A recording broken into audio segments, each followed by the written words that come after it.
chamar agora a irmã Glaucia, que vai trazer uma palavra de Deus para nossas vidas.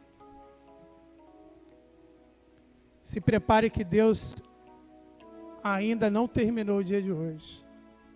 O melhor de Deus ainda está por vir. Agora a gente vai adorar o Senhor através da palavra. Estenda a sua mão para cá. Vamos abençoar a nossa irmã. Pai, no nome de Jesus, eis aqui a tua filha, Pai. Pai, não queremos ouvir as palavras dela, mas queremos ouvir a palavra do Senhor através dela. Use, Pai, de uma maneira que o Senhor nunca usou antes. Que os nossos corações, Pai, sejam atingidos com a sua palavra. Ela venha penetrar o mais fundo em nossos corações.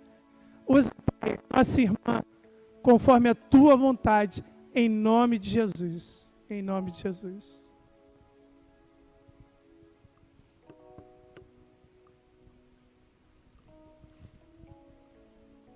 A paz do Senhor, queridos, pode se sentar? É motivo de muita alegria estar aqui com você nessa noite. Eu louvo a Deus por essa igreja. Louvo a Deus pela oportunidade de estar aqui juntamente com você.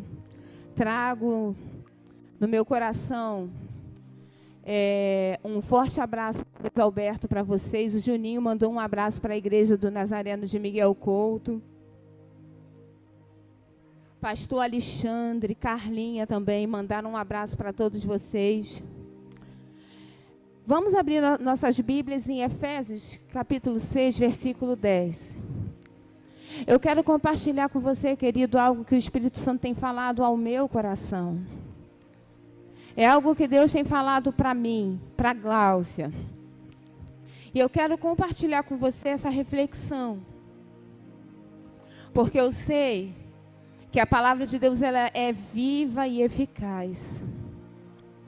E somente ela tem o poder de trazer libertação, de trazer cura. Somente a palavra de Deus ela tem o poder e a autoridade de mudar a nossa história. E nesses dias eu andei meditando muito no livro, na carta aos Efésios. E é uma carta poderosa que falou poderosamente ao meu coração e tem falado até nesses dias. Então, querido, abra comigo Efésios 6, capítulo 6, no versículo 10, que diz assim: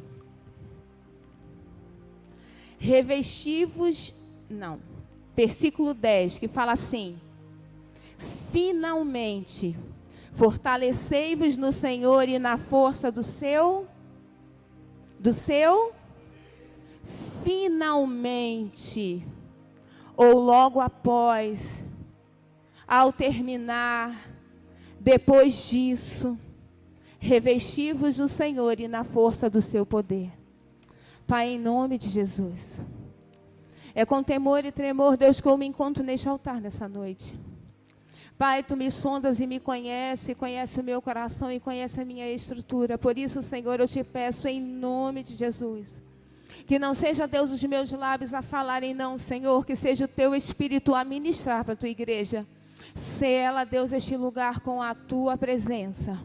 Que o teu Espírito Santo possa, Senhor, produzir, Pai, tudo aquilo qual ele foi determinado pela graça a realizar nessa noite. Assim nós te adoramos, em nome de Jesus. Querido, fecha a sua Bíblia. Vamos meditar um pouco nesse livro para que a gente possa entender esse finalmente. Esse finalmente foi algo que mexeu com o meu coração. Quando nós meditamos no Salmo 91, nós entendemos que quando nós declaramos que nós habitamos no esconderijo do Altíssimo, nós estamos escondidos na sombra do Onipotente, e só tem o poder de estar escondido na sombra do Onipotente aquele que habita. Mas essa palavra, finalmente, desse versículo 10 foi algo que mexeu com o meu coração. Porque muitas vezes a gente ouve, a gente entende que nós temos que nos revestir das armaduras de Deus. Existem pessoas que oram todos os dias pela manhã por um revestimento das armaduras de Deus. Existem pessoas que todo dia consagram as suas vidas pedindo esse revestimento de poder. Mas se esse revestimento é para ser feito no início, por que então existiria esse finalmente na palavra de Deus? Porque diz assim, finalmente, fortalecei-vos no Senhor e na força do seu poder, revesti-vos de toda a armadura de Deus. Eu falei assim, finalmente. E esse finalmente foi algo que me intrigou. Foi algo que mexeu com o meu coração. Porque se nos revestirmos da armadura de Deus, precisa ser todos os dias. Se a gente ouve muitas vezes que tem pessoas que oram pela manhã pedindo esse revestimento, por que então este finalmente? E aí eu comecei a meditar nessa epístola. Eu comecei a refletir a cada ponto dessa preciosidade, dessa joia. Porque essa epístola, ela é uma joia preciosa que foi reservada para nós, a igreja de Cristo, nos dias atuais. Se Paulo escrevesse essa epístola hoje, eu ousaria pensar que ele escreveria assim, a igreja do Nazareno em Miguel Couto. Porque é uma epístola que ela se torna atual. A cada dia que você medita nela, parece que a verdade do Evangelho se encaixa completamente neste mundo que está perdido e deturpado. A verdade do Evangelho, ela se encaixa perfeitamente para as nossas vidas. E eu comecei a pensar finalmente por quê? Paulo, quando escreve essa epístola, ele estava preso, provavelmente em Roma. Alguns teólogos afirmam que essa epístola não foi fruto do trabalho de Paulo, não. Foi fruto das orações. Frutos das orações. Quando Paulo declara que ele era embaixador em prisões, Paulo estava preso. Ele estava lá, cativo. Mas ainda assim, ele se declarava embaixador em prisões. E escreve para nós essa joia, que provavelmente foi fruto das suas orações, fruto daquilo que o próprio Pai falava com ele. Porque ele já tinha passado por 3 anos em Éfeso. Ele já tinha erguido a igreja de Éfeso. Aquela igreja já tinha sido difundida por toda a Ásia. Mas Paulo, movido pelo poder de Deus, deixa para nós uma mensagem que nos traz vida nos dias atuais. Bíblia, para mim, por favor. Eu queria que você abrisse em Efésios 3, versículos 1 e 2, que fala assim: por esta causa, eu, Paulo, sou prisioneiro de Cristo Jesus por amor de vós, gentios. Versículo 2 que fala: se é que tendes ouvido a respeito da dispensação da graça de Deus, a mim confiada para vós outros. Ele estava preso, mas ele não se negava a falar do amor e da graça de Deus. Ele não se cansava de pregar para a graça que para nós hoje foi dispensada. E Paulo, nas suas meditações, nas suas reflexões, ele escreve essa carta, que traz para nós uma mensagem preciosa. Eu convido a você, no seu devocional, medite nessa carta. Medite, leia, pause, volte, reflita, que o Espírito Santo ele vai falar poderosamente em seu coração. O propósito dessa carta, o objetivo com que ele escreveu essa carta, ele está implícito lá em Efésios, capítulo 1, lá no versículo 15. Efésios, capítulo 1, lá no versículo 15, fala assim. Ele fala que ele ora a Deus, por isso também eu, tendo ouvido a fé que há entre vós do Senhor Jesus, e o amor para com todos os santos, 16, versículo 16, não cesso de dar graças por vós, fazendo menção de vós nas minhas orações, versículo 17. Para que o Deus de nosso Senhor Jesus Cristo, o Pai da glória, vos conceda espírito de sabedoria, conhecimento e revelação de Deus.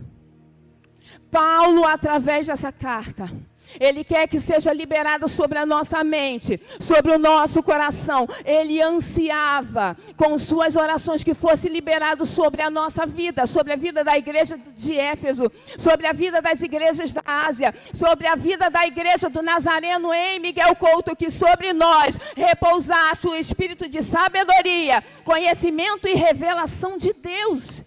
Que sobre nós repousasse o Espírito Santo. Paulo desejava ardentemente que os fiéis tivessem uma vida digna em Cristo. Nessa carta, Paulo ele nos apresenta temas que são essenciais para a nossa caminhada. Essa carta ela se divide em 2 pontos primordiais, que são como somos redimidos em Deus. Primeiro ela fala da graça, ela fala da salvação, como nós fomos redimidos em Deus. E depois ela fala como nós, como redimidos, devemos viver. Como nós, após sermos redimidos, devemos viver. Paulo, ele através dessa carta, ele vai nos dar orientações claras de como nós, depois de lavados e remidos pelo sangue do Cordeiro, depois que a graça nos alcançou, depois que o benefício e o favor de Deus, nós fomos tornados justos diante de Deus, como nós devemos viver após essa experiência de fé. Lá no capítulo 1, no versículo 3, ele declara as bênçãos espirituais. E qual é o nosso lugar como filhos de Deus? Nós somos filhos de Deus por adoção, pela graça de Cristo que nos foi revelada. Somos filhos de Deus, amém? Esse é o nosso lugar. Esse é o nosso lugar. Você é filho, você foi eleito filho. A graça de Deus te alcançou, você foi tornado justo, regenerado e adotado. Esse é o seu lugar. Esse é o meu lugar. Esse é o posicionamento que nós temos que ter. Ele fala também nessa carta, lá no versículo 1, fala sobre a redenção através do sangue do Cordeiro. Todos nós fomos redimidos pelo sangue do Cordeiro, amém? Por isso nós estamos aqui nessa noite. Ele fala, lá no versículo 7, no capítulo 1, versículo 7, ele fala sobre a redenção. No versículo 1, capítulo 14, fala que Jesus Cristo é o penhor da nossa herança. No capítulo 1, Paulo, ele fala em amor qual é o nosso lugar. E muitas vezes nós não entendemos onde estamos e o que fazemos, como nós devemos de viver nesse mundo. Muitas vezes nós nos colocamos debaixo de um jugo de escravidão. Muitas vezes nós voltamos a um lugar que não nos pertence. Mas Paulo, nessa epístola, ele declara, ele reafirma que nós somos filhos e que esse é o nosso lugar. Lá no capítulo 2, Paulo revela que a graça nos reconcilia com nós mesmos. A graça, ela não te reconcilia só com Deus. A graça, ela faz com você, se reconcilie com você mesmo. Abre para mim Efésios 2, lá no versículo 4. Mas Deus, sendo rico em misericórdia, por causa do grande amor com que nos amou. 5. E estando nós mortos em nossos delitos, nos deu vida, juntamente com Cristo. Pela graça sois salvos. Ora, você estava morto. Um dia você esteve morto. Estivemos mortos nos nossos pecados, estivemos mortos pelos nossos delitos. Mas através da graça, do sangue derramado na cruz do Cordeiro, nós fomos regenerados e passamos a viver.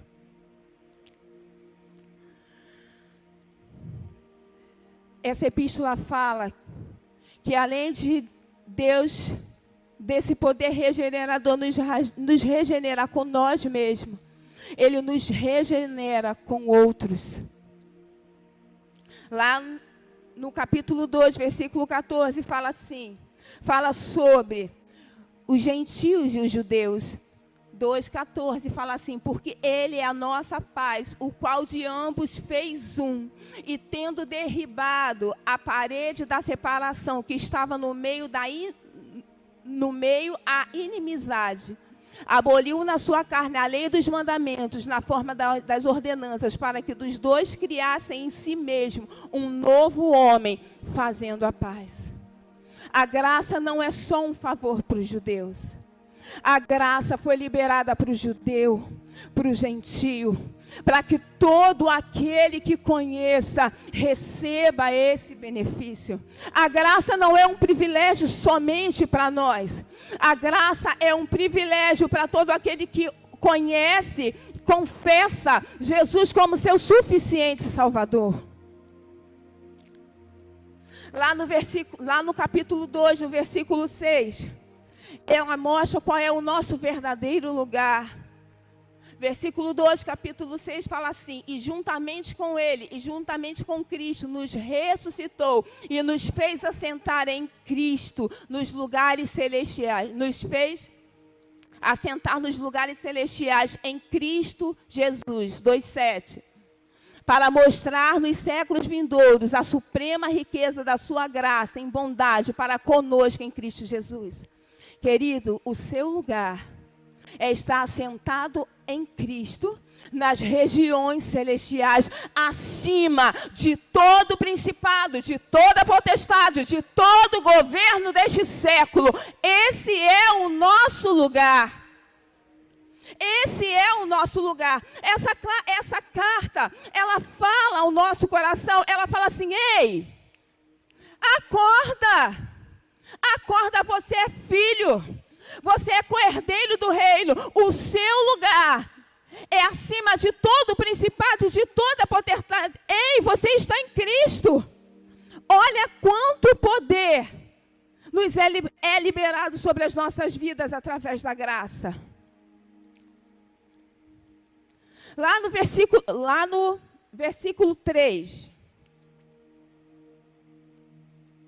Lá no capítulo 3, ele fala que em Cristo temos ousadia e acesso a Deus, se nós tivermos confiança e fé. Vai guardando isso, querido.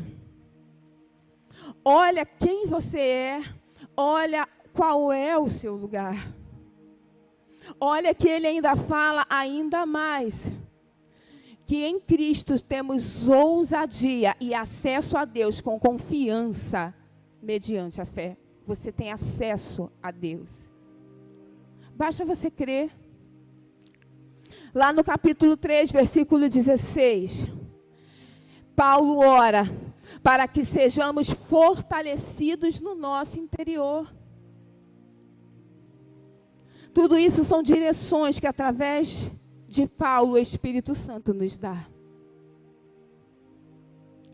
Nós precisamos compreender e entender o propósito da cruz para a nossa vida. Querido, Deus me convida a um tempo de alinhamento. Eu trago essa mensagem para você porque ela falou primeiro ao meu coração. Eu preciso me alinhar ao propósito e à vontade de Deus, ao princípio da palavra. Todos nós precisamos nos alinhar ao princípio da palavra.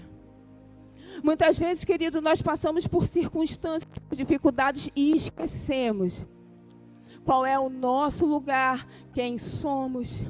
Nós esquecemos da fé que com o dia deve ser exercida. Qual é o nosso lugar? Qual é o teu lugar? Onde você está? Lá no capítulo 3, versículo 17, ele fala assim: para que Cristo habite em fé no nosso coração, para que sejamos enraizados e alicerçados em amor. Paulo ora pela igreja de Éfeso. Paulo orou pela igreja do Nazareno em Miguel Couto, para que nós fôssemos fortalecidos, para que o nosso interior fosse fortalecido, para que a fé habitasse no nosso coração, para que fôssemos enraizados e alicerçados em amor. Lá no capítulo 4, somos exortados a andar segundo a vocação em que fomos chamados. Capítulo 4, versículo 1. Rogo-vos, pois, eu, o prisioneiro, que andeis de modo digno da vocação a que fostes chamados. Paulo, em amor, nos dá mais uma orientação. Que nós devemos caminhar, mas quando ele fala de caminhar, ele não fala somente de uma caminhada natural, vou daqui a ali, segundo, não. Ele fala que nós devemos viver conforme a nossa vocação, conforme aquilo que formos vocacionados. Ele nos exorta a ter uma vida como é digno de um obreiro, digno daquele que conduz, que dirige, que coordena. Paulo, ele nos exorta a permanecer nessa caminhada. Lá no capítulo 4, no versículo 13, ele fala que até que cheguemos à unidade da fé, à medida e estatura completa de Cristo, a viver a verdadeira justiça e a santidade. Até que todos cheguemos à unidade da fé e do pleno conhecimento do Filho de Deus, à perfeita varonilidade, à medida da estatura da plenitude de Cristo. Então, querido, nessa caminhada da Epístola aos Efésios, ele fala que primeiro nós temos que conhecer a Deus, temos que conhecer o nosso lugar, temos que saber quem somos. Ele quer nos localizar. Olha, você é filho, o seu lugar é acima de todo principado e de toda potestade. Você tem que ter uma vida de santidade. Você tem que caminhar em unidade. Caminhar em unidade, querido, não é caminhar no mesmo pensamento, não. É caminhar na mesma visão. Eu posso pensar o oposto de você, mas se nós caminhamos na mesma direção, e eu reconheço que o poder de Deus age na sua vida de maneira a te aperfeiçoar, eu vou seguir a sua visão. Se eu reconheço que os nossos pastores, eles foram ungidos por Deus e foram colocados neste lugar, é minha responsabilidade, é meu dever, é princípio de honra, caminhar com eles em unidade, na mesma visão, no mesmo propósito, na mesma direção. Porque onde não há unidade, querido, não há poder. Onde não há unidade, o Espírito de Deus, ele não opera. Onde não há unidade, não há cura. Onde não há unidade, não há milagre. Porque o Espírito Santo, ele não opera em um reino dividido. Nós temos um exemplo disso na vida dos casais. Por que a Bíblia fala que nós temos que nos unir com o nosso marido conosco? Porque nós temos que caminhar debaixo da mesma missão. É uma única missão, é um único propósito. Quantas pessoas entendendo o propósito da submissão de uma maneira errada, enquanto o mundo coloca a submissão para a mulher de uma forma humilhante e degradante, nós que somos filhas amadas do Pai, nós entendemos que a submissão é o ato e a atitude de andar debaixo da mesma missão, na mesma direção, respeitando a unção que é derramada sobre a vida do nosso marido, e o marido respeita a unção que é derramada sobre a vida de sua esposa, e o propósito é um, porque é Cristo.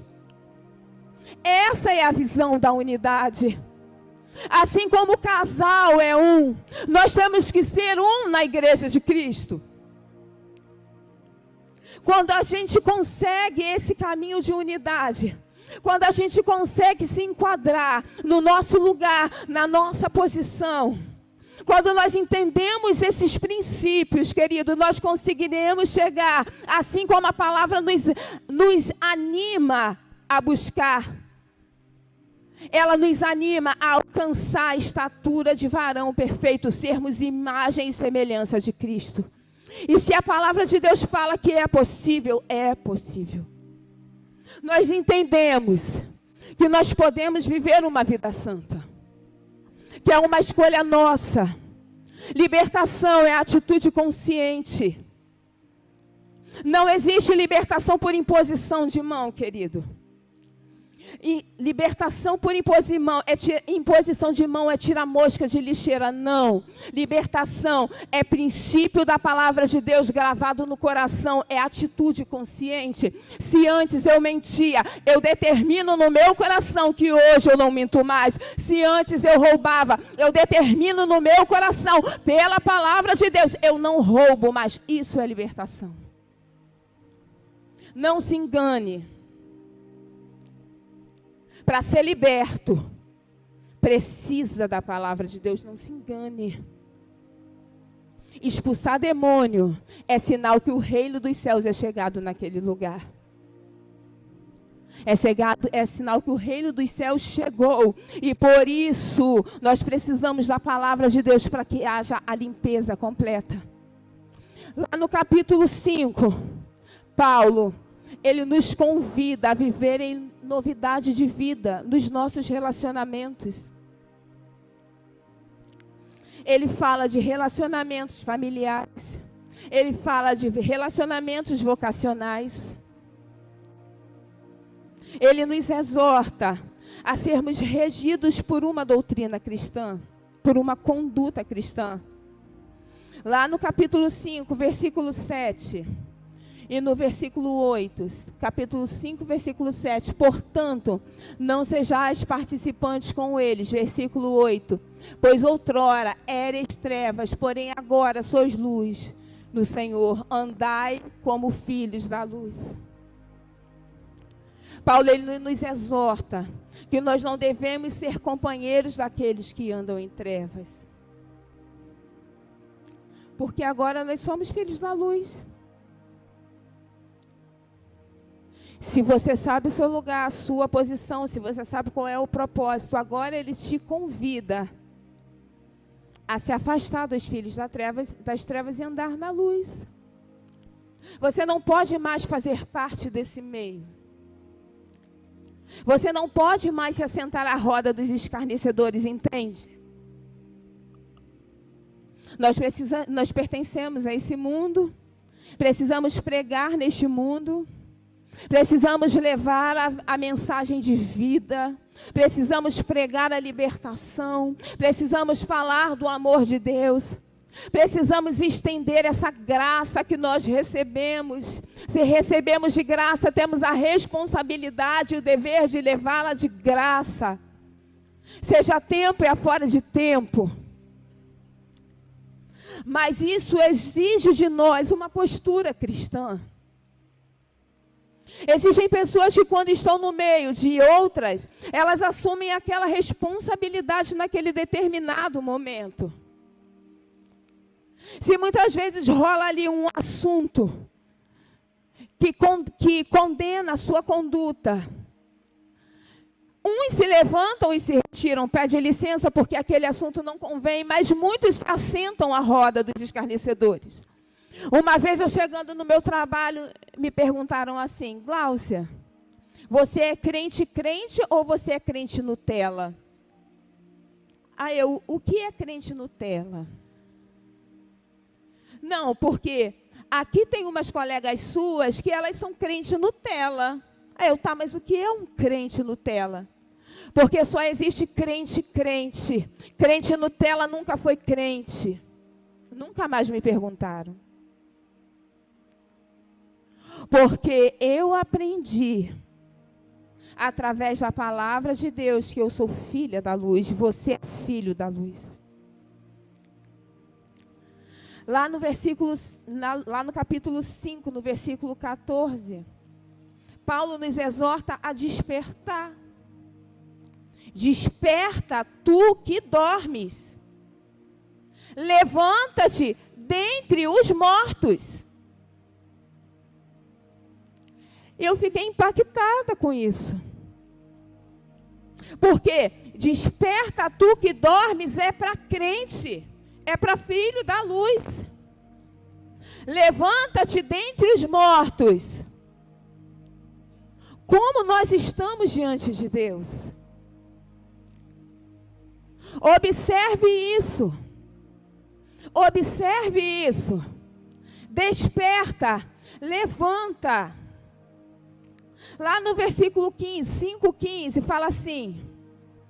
Ele nos exorta que nós sejamos prudentes e que nós não andemos como nécio, e sim como sábios.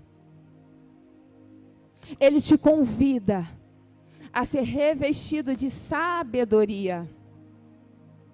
Não andar como um louco, como um insano, como aquele que não sabe o que faz. Se você é filho de Deus, se você está assentado em Cristo nas regiões celestiais, você já sabe o seu lugar. Se você já recebeu a graça de Deus na sua vida, você já sabe o seu lugar. Então nós não vamos agir como loucos nessa geração. Não vamos agir como insanos, como prudentes. Temos que ser revestidos de sabedoria de Deus. E para aquilo que nós não temos sabedoria, nós temos que pedir sabedoria a Deus e Ele nos dá. E é de graça. Lá no capítulo 5, no versículo 24, fala assim: que as mulheres sejam sujeitas em tudo aos seus maridos, assim como a igreja está sujeita a Cristo. Olha quantas pérolas na epístola aos Efésios. Quantas pérolas.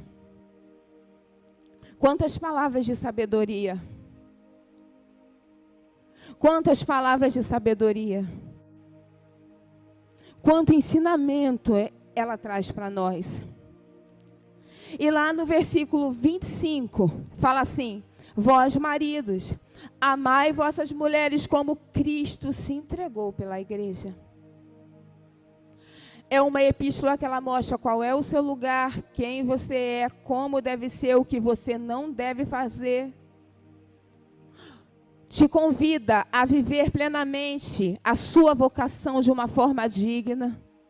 Te convida a ter uma vida santa.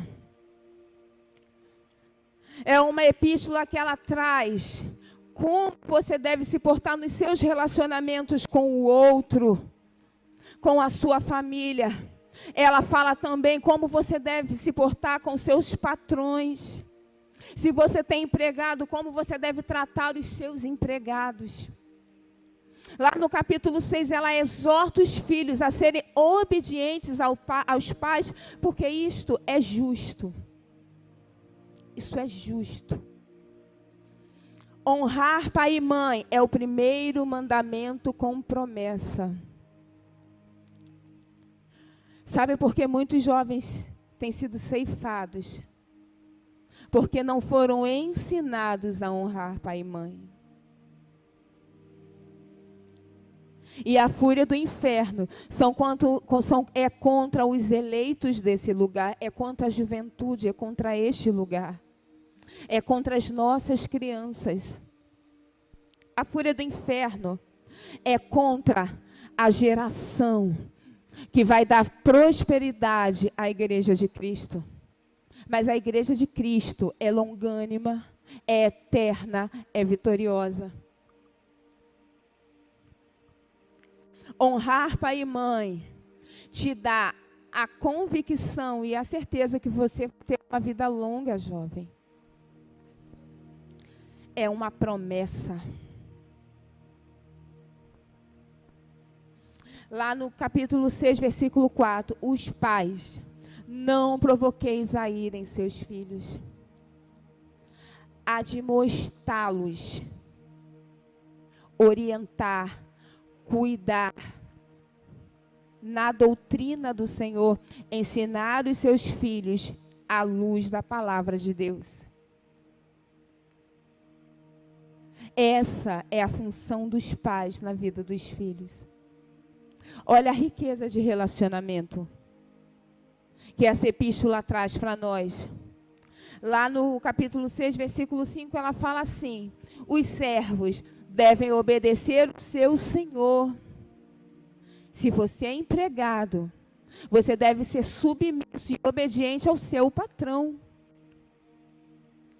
Se você é patrão, você tem que tratar o seu funcionário de igual modo, com respeito. Porque lá no versículo 9, no capítulo 6, versículo 9, fala assim: vós, senhores, fazei o mesmo. E aí, lá no versículo 6, lá no capítulo 6, no versículo 10, ela fala assim: finalmente, quanto ao mais, nos demais, fortalecei-vos no Senhor e na força do seu poder. Depois de ter feito tudo isso, depois de ter feito tudo isso, depois de ter cumprido todos os princípios, aí sim, você vai se fortalecer no Senhor e na força do seu poder. Então, mais importante que orar com a mão na cabeça para ter capacete, que orar pelos pés para ter o calçado da preparação do Evangelho, que manusear a espada no Espírito, mais importante é viver princípios. E isso, Deus falou ao meu coração: Gláucia, mais importante que ser revestida das armaduras de Deus é você estar cumprindo os princípios. Queridos, nós nos preocupamos com as armaduras. Sim, precisamos delas, porque se elas não fossem necessárias, nós não iríamos nos revestir delas, nós não seríamos exortados a nos revestir delas e da força e do poder de Deus. Mas antes desse revestimento, nós precisamos cumprir princípios. Porque nós só podemos ser alistados na guerra, na batalha, quando nós cumprimos princípios. Nós só podemos entrar em guerras espirituais quando nós cumprimos princípios. Se você não cumpre o princípio, mesmo com a tua armadura, você vai ser alvejado. Porque o que vai te proteger não é o revestimento da armadura, é você ser obediente ao que diz a palavra de Deus.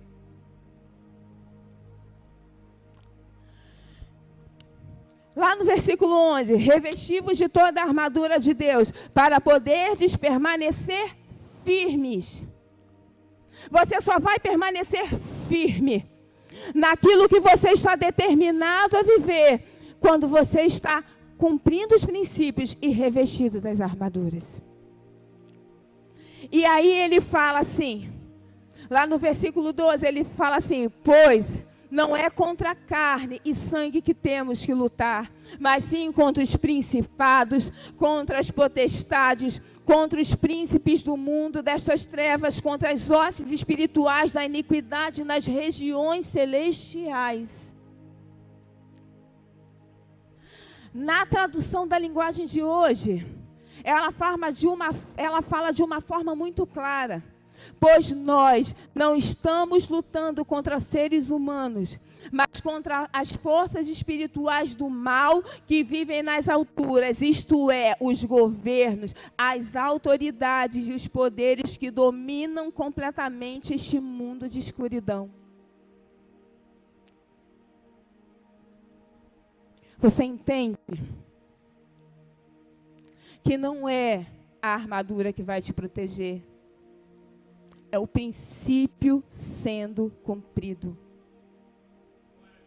É viver a palavra de Deus. O revestimento. Por que revestir? Porque você já está vestido. Quando você cumpre princípios, você está vestido com vestes novas, com vestes de louvor, com vestes de adoração, com vestes alvas como a neve. Por isso você é revestido das armaduras espirituais.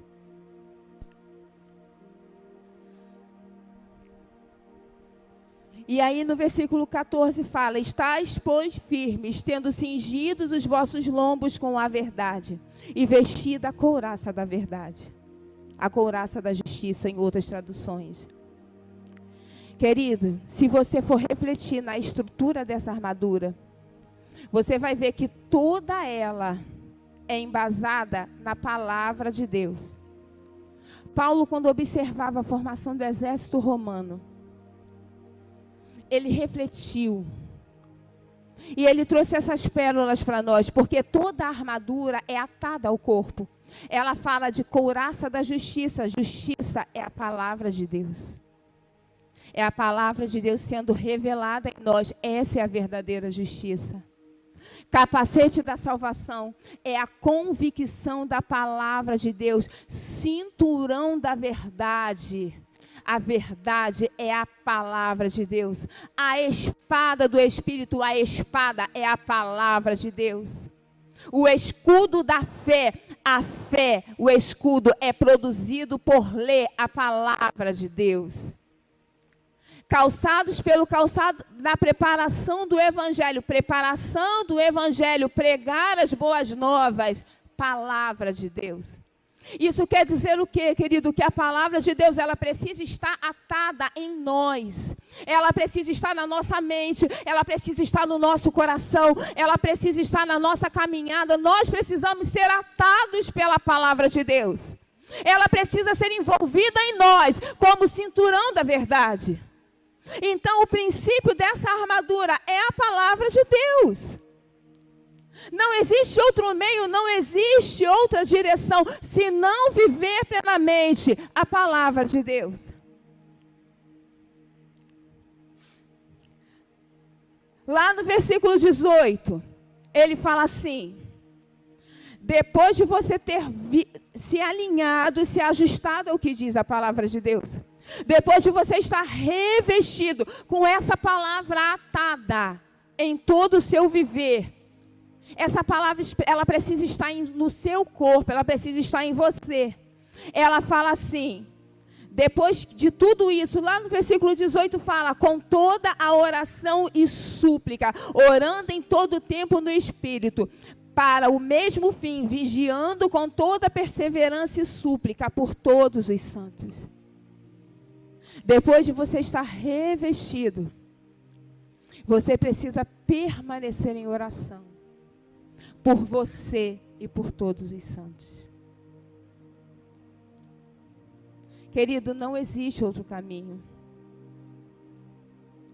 O poder de Deus, ele só é manifesto e aperfeiçoado na vida daquele que vive a palavra de Deus. Não existe revelação do amor de Deus se nós não vivermos a palavra de Deus. Quando você ora por cura, é porque você tem a convicção pela palavra de Deus que aquela pessoa vai ser curada. Quando você ora por um milagre, você tem a convicção através da palavra de Deus que Deus faz milagres. Não existe. Não existe. E eu quero, querido, nessa noite te convidar a se colocar de pés. Porque eu sei, eu tenho a certeza que na sua vida haverá um revestimento de poder. Não por eu orar nesse altar, não. Não por eu orar nesse altar. Mas porque o seu coração arde em viver a palavra de Deus. Porque o seu coração aquece em viver a palavra de Deus. Porque o Espírito Santo produz no seu coração frutos de arrependimento. Ele produz no seu coração frutos de arrependimento. Porque até o arrependimento é mediante o conhecimento da palavra de Deus. Como nós podemos nos arrepender mediante aquilo que nós não conhecemos? Não existe outro caminho, não existe outra direção. Eu quero te convidar nessa noite, querido, a refletir a refletir. Se você de fato tomou posse desse lugar que a palavra tem para você. Se você de fato se considera filho de Deus, se você entende o princípio da cruz na sua vida. É uma questão, querido, de entender. Não é algo emocional, não. Eu não estou te pedindo nada emocional, é algo consciente. É algo consciente, é algo com entendimento. É a convicção e a certeza que é filho de Deus. Eu sou filha de Deus. Você é filho de Deus. Você foi gerado na cruz, você foi lavado, remido no sangue do Cordeiro e a graça te alcançou. Por que você teme? Por que você teme se você está assentado em Cristo, acima de todo principado, acima de toda potestade, acima dos dominadores deste mundo tenebroso? Por que você teme? O seu lugar não é junto com estes, é acima destes, porque em Cristo você ganhou todo o domínio e toda a autoridade. Por que você teme? Esse é o nosso lugar. Pai, nós queremos te conhecer e prosseguir em te conhecer. Pai, eu te peço, Senhor, em nome de Jesus, nessa noite, uma unção, Pai. Que ela seja capaz de despedaçar todo jugo neste lugar.